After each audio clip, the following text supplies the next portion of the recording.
Hey, what's up, y'all? It's Dr. Paul, Liberty Hill Comics.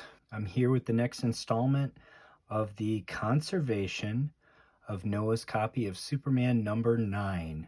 Today, we are removing tape. This book came to us in, pretty sad shape, but also with some good bones. I've got it in my photo development tray here. I've got a piece of Hollytex underneath it. We're going to be doing a solvent bath today. We've already dry cleaned the book. We've already done a walkthrough and a full assessment. And we have already obviously done the staple removal. You can see that in prior videos. Want to remind everybody, if you enjoyed this content, please give the video a thumbs up, subscribe, turn those notifications on. You'll see each of the episodes as I drop them. Also, if you want to practice doing some of the comic book conservation, check out the links in the description below. I have Amazon links to all of the materials that I use, all of the tools that I use, so you can purchase the same things that I'm showing you how to use in these videos. Check that out below. Lastly, before we get started, every month I do a subscriber giveaway. The link for that video is at the very bottom of the description. So just scroll all the way down to the bottom of the description. If you have not yet entered for that giveaway, I'm giving away a whole grip of horror comics for the month of October. All you have to do is be a subscriber to the channel and comment on that video. All right. Now, as we saw in the walkthrough, this comic book has a lot of tape, and it has tape on the inside of the cover and on the exterior of the cover. When we are doing this solvent bath, we're going to be trying to soak the whole cover. We're going to introduce the solvent, and it needs to basically go underneath this tape. Now, in a spot where there isn't tape on both sides, it can just soak through the paper. But where there's tape on both sides, the only way for the solvent to work its way in is actually to be pulled in by capillary action between the two layers of tape with the paper as a carrier.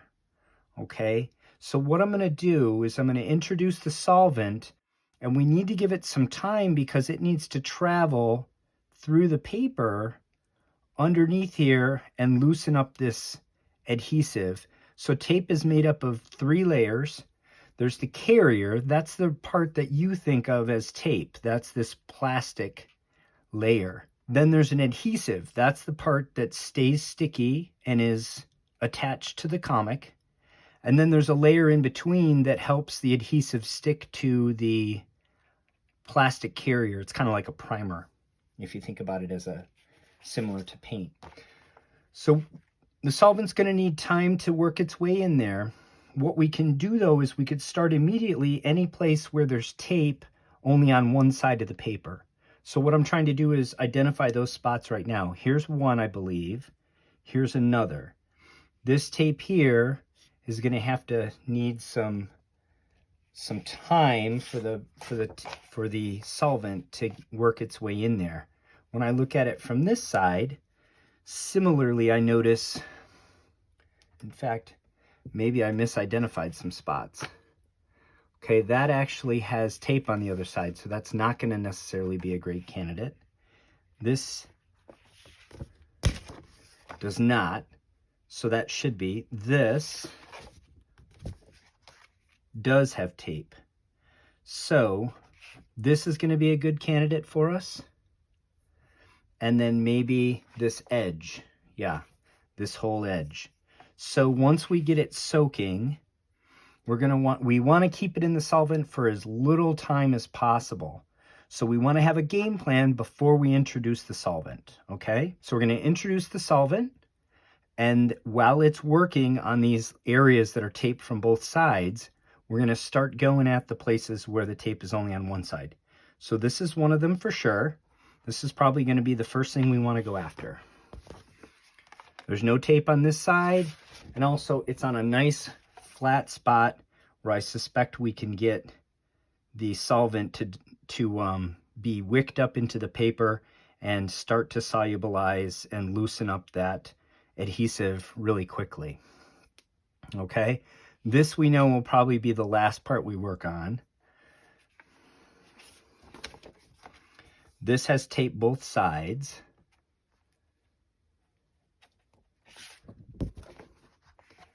This does not have tape both sides, so this could be sort of the second area that we work on. It's going to be tedious, and the way it's curled up, it may take a little bit of doing to get it wet. We'll want to get it to sit flat, but it probably doesn't want to. Then the third area we could work would be this top, because most of it doesn't have tape on the other side. There's a spot here, but all of this does not have tape. So that area might be area number 3. And then we would go after this and this. So that's our order of attack here. First, get the whole thing as wet as we can. Second, go after this. Then go after this. Then go after this. And then probably work our way like that. So if you see me do this before, when there's tape just on one side of the paper, this literally should take seconds, and you do want to remove that carrier as quickly as you can safely do it, and then move on, get the book out of the solvent, okay? The tools I'm going to be using today, I have a flat micro spatula. This one's stainless steel. I have another micro spatula. This one is stainless. It's coated in Teflon. I have a small pair of forceps. These are number 5 stainless, just to help me peel tape. We do not want to put a lot of force with these, so this is really like gentle fingertip pressure. If we need it, I have a scraper. I use this more during the removal of the adhesive, which is a second step, but occasionally it's useful at this step while we're trying to remove the carrier, so we may use it. All of those, I have links in the description to purchase through Amazon if that's the way you want to go. The solvent we're going to use today, I'm actually going to use Bestine today.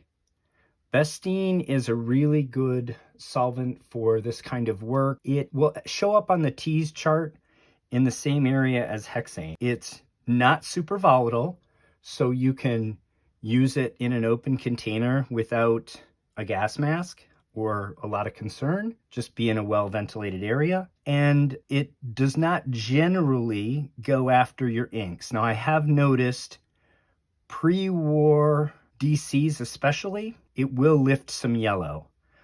But there's always trade-offs in this conservation game. We know that it may. I have not seen it dramatically lift yellow. You'll notice that the solvent bath will get a little yellow, but the book itself doesn't seem to get faded too much.